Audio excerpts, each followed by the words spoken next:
The city never slept, and neither did Jamal's phone. Its screen glowed in the dim light of his 2018 Toyota Camry, parked under a flickering street lamp on a quiet corner of downtown. The Uber app pinged softly, a new ride request flashing. Pickup at 1147 Market Street, 3.2 miles, $8.47. Jamal rubbed his eyes, glanced at the dashboard clock, 11:47 p.m., and tapped accept. Another fare, another story, another night weaving through the veins of the city. Jamal had been driving for Uber for 3 years, ever since the factory where he'd worked for a decade shut down. At 38, he wasn't old, but he felt the weight of time pressing against him. The gig wasn't glamorous. Long hours, unpredictable pay, and the occasional rude passenger. But it was his. The car was his office, the streets his canvas, and the passengers his fleeting companions. Some nights, he felt like a therapist, a tour guide, or a silent witness to the city's pulse. Other nights, like tonight, he just felt tired. He pulled up to the pickup spot, a neon-lit bar with a crowd spilling onto the sidewalk. A young woman in a sequined dress stumbled toward the car, her friend steadying her. "You Jamal?" the friend asked, peering through the window. Jamal nodded, flashing a practiced smile. "Hop in." The women slid into the back seat, giggling and slurring their words. "To the Heights, please," the friend said, rattling off an address. Jamal punched it into the GPS and eased into traffic. The drunker woman leaned forward, her breath heavy with vodka. "You ever, meet anyone famous driving this thing?" Jamal chuckled, keeping his eyes on the road. "Not yet, but I've had a few characters. Musicians, lawyers, even a guy who swore he was a time traveler." "Time traveler?" she squealed, collapsing into laughter. "What did he say?" "Said he was from 2063, here to warn us about robot overlords. Gave me a 5-star rating, though, so I didn't argue." The women laughed, and Jamal felt a small spark of satisfaction. Moments like these, brief, human connections, made the grind bearable. The drive was quick, and the women tipped decently, stumbling out with promises to call you next time. Jamal didn't hold his breath. Passengers came and went, their faces blurring into a mosaic of the city's endless churn. He checked the app. Another request, this time a longer trip to the suburbs. $22. Good enough. He accepted and headed toward the pickup. As he drove, his mind wandered to how he'd ended up here. The factory job had been steady, if soul-crushing, assembling circuit boards under fluorescent lights, the hum of machinery drowning out thought. When it closed, he'd tried other gigs, delivery, warehouse work, even a stint as a security guard. Nothing stuck. Uber offered freedom, or at least the illusion of it. He set his own hours, answered to no boss, and could blast his jazz playlist without anyone complaining. But freedom came with a price: gas, maintenance, insurance, and the constant hustle for the next fare. The suburbs were quiet, the kind of place where lawns were manicured and porch lights glowed like beacons. His passenger, an older man in a rumpled suit, climbed into the front seat, which always threw Jamal off. Most riders preferred the back, keeping a polite distance. "Evening?" the man said, his voice gravelly. "Name's Carl." "Hey, Carl. Long day?" Jamal asked, pulling onto the highway. "Long life," Carl replied, staring out the window. He was in his 60s, maybe older, with deep lines etched into his face. "You've been driving long." 3 years. "Keeps me busy." Carl nodded, as if weighing the words. Used to drive a cab back in the 80s. Different world then. No apps, just a radio and a map. You had to know the city like your own heartbeat. Jamal glanced at him, intrigued. You miss it? Some days. People were ruder, but they talked more. Real conversations, you know? Now everyone's glued to their phones. Jamal smiled. I get a few talkers. Depends on the night.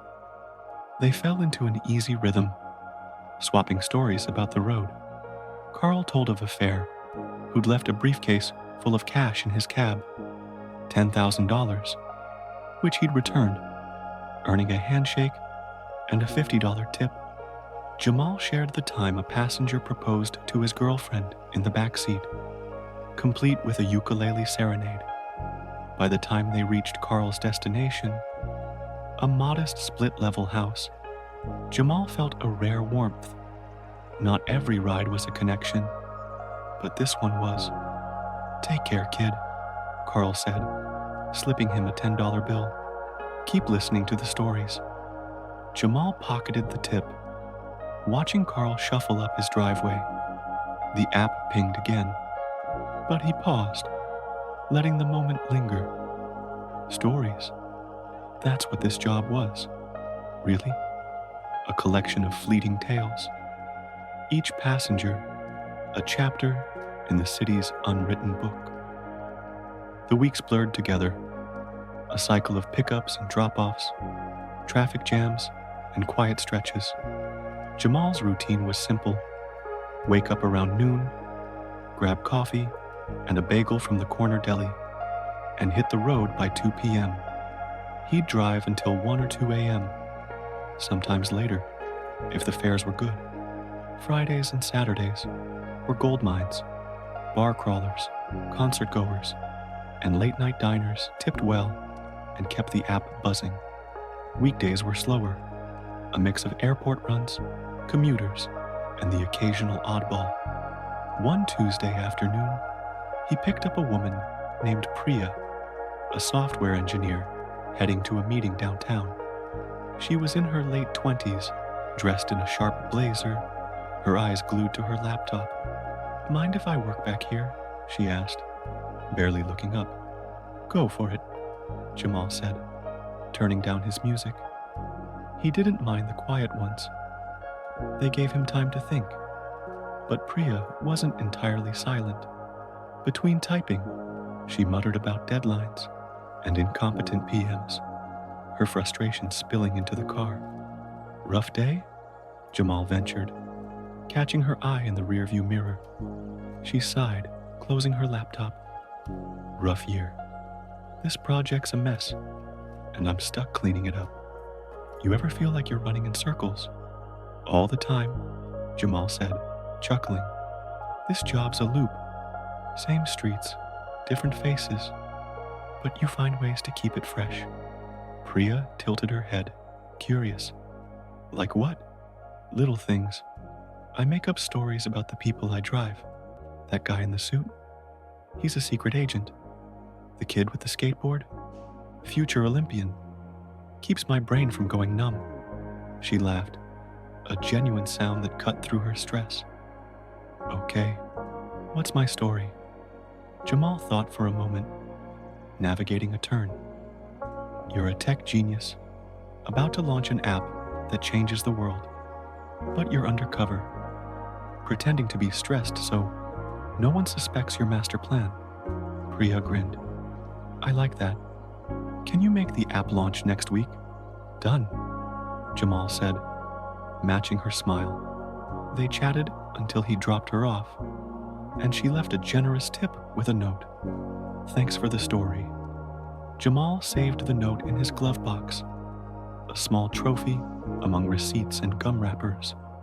Not every ride was a highlight. Some passengers tested his patience. Drunk frat boys yelling over each other. Entitled types who treated him like a servant. Or the rare creep who made him glad for the dashcam. One night, a guy in a flashy suit spent the entire ride berating someone on the phone, then snapped at Jamal for driving too slow. When Jamal explained there was construction ahead, the guy scoffed, "Just do your job." Jamal bit his tongue, dropping the man off with a curt, "Have a good night." No tip. 1 star. He took a deep breath, cranked up John Coltrane, and let the saxophone wash away the sting. The job taught him resilience, if nothing else. You couldn't take it personally. Not the rudeness, not the low ratings, not the nights when the app was dead, and you burned $20 in gas for nothing. The toughest nights were the ones that hit closer to home. One evening, he picked up a woman named Maria, who sat in the back seat clutching a grocery bag. She was quiet at first, her face drawn, but halfway through the ride, she started talking. "I just got laid off," she said, her voice barely above a whisper. 10 years at the same place, and they just let me go." Jamal's chest tightened. He knew that feeling. The rug pulled out from under you. The future suddenly a blank slate. "That's rough," he said. "I've been there. Factory I worked at closed a few years back. Took me a while to figure out what's next." Maria nodded, staring at her hands. "What did you do? To, keep going?" He thought about it, the streetlights blurring past. "Found this gig. It's not perfect, but it's mine. And I started noticing the little stuff. Good conversations, a sunset over the bridge, a passenger who makes you laugh. Doesn't fix everything, but it keeps you moving." She was quiet for a moment, then said, "Thanks. I needed that." When they reached her apartment, she tipped $5 and gave him 5 stars. Jamal drove away, hoping she'd find her own way forward. The job wasn't just about passengers, it was about the city itself. Jamal knew its rhythms, the morning rush, the lunchtime bustle, the late-night hum of neon and asphalt. He'd driven through snowstorms and heat waves, past protests and parades, through neighborhoods where mansions sat a mile from crumbling row houses. The city was a living thing, and he was part of its bloodstream. One rainy Saturday, he picked up an elderly couple heading to a theater downtown. They were dressed to the nines, her in a pearl necklace, him in a tweed suit, chatting about the play they were seeing, A Raisin in the Sun. "Our first date was at this theater 50 years ago," the woman, Esther, said, her eyes twinkling. "We saw West Side Story." 50 years, Jamal said, impressed. "That's something special." Her husband, Leonard, chuckled. "She's put up with me this long. Must be love." Jamal smiled, navigating the wet streets. "What's the secret to sticking together that long?" Esther leaned forward. "Forgiveness, and laughing together. Life's too short to hold grudges." Leonard nodded. "And good stories. We've got plenty of those." They spent the ride swapping tales of their honeymoon in Miami, of raising 3 kids in a tiny apartment, of the time Leonard accidentally set the kitchen on fire trying to make pancakes. Jamal listened, soaking in their warmth. When he dropped them off, Esther pressed a $20 bill into his hand. "For being a good listener," she said. That night, Jamal drove home with a lightness he hadn't felt in weeks. The couple's stories reminded him of his own, growing up in a noisy house with 2 sisters, his mom's Sunday dinners, the way his dad used to hum Miles Davis while fixing cars. He hadn't seen his family much lately. The job ate up his time. Maybe it was time to change that. The turning point came a month later, on a chilly November night. Jamal was nearing the end of a 12-hour shift, his back aching, when he got a request for a long ride, 45 minutes to a small town outside the city. The fare was $48, too good to pass up. He accepted, picking up a young man named Ethan at a gas station. Ethan was in his early 20s, lanky, with a backpack slung over one shoulder. He slid into the back seat, looking out the window as if searching for something. "Thanks for taking this one," he said quietly. "Not many drivers come out this far." "No problem," Jamal said. "Heading home?" Ethan hesitated. "Yeah, sort of. Been a while." The ride was mostly silent, the hum of the engine filling the space. But as they left the city behind, Ethan started talking. "I'm going to see my mom. Haven't spoken to her in 3 years. Got into some stuff. Messed up pretty bad." Jamal nodded, keeping his tone neutral. "Takes guts to go back." "That's a start." Ethan shrugged, but his voice cracked. "I don't even know what to say. Just hope she doesn't slam the door in my face." Jamal thought of his own mom, how she'd always left the porch light on when he stayed out late as a teenager. If she's your mom, she's probably just glad you're coming back. Start with that. Ethan didn't respond, but Jamal could feel the weight of his thoughts as they neared the destination, a small house with a sagging porch. Ethan took a deep breath. "You ever have to fix something you broke? Like, with family?" "Yeah," Jamal said, pulling over. "My sister and I didn't talk for a year once, over something stupid. I showed up at her place with her favorite coffee, and we worked it out. Sometimes you just gotta show up." Ethan nodded, gripping his backpack. "Thanks, man, for the ride, and, you know." He tipped $10 and stepped out, pausing to look at the house. Before walking up the path, Jamal waited until the door opened. A woman's silhouette, then an embrace, before driving away.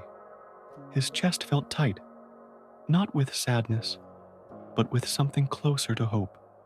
That ride stayed with Jamal. It wasn't just Ethan's story. It was the reminder that the job was more than fares and tips. It was about being there, even for a moment, in someone's life. The next day, he called his sister, Aisha, and invited her to dinner. They laughed over old memories, and he felt a piece of himself click back into place. Over the next few months, Jamal started making changes. He set boundaries. No more 12-hour shifts that left him drained. He saved for a newer car, one with better mileage. He even took a weekend off to visit his parents, something he hadn't done in years. The job didn't change, but his approach did. He leaned into the stories, the connections, the small victories, a passenger's smile, a 5-star review, a quiet moment watching the city skyline at dawn. One night, as he drove a group of college students to a concert, one of them asked, "Yo, you like this job?" Jamal thought about it, the road stretching ahead, the city alive around him. "It's not perfect," he said, "but it's mine. And some days, it's pretty damn good." The students cheered, and Jamal turned up the music, letting the beat carry them through the night. He didn't know where the road would lead, but for now, he was exactly where he needed to be.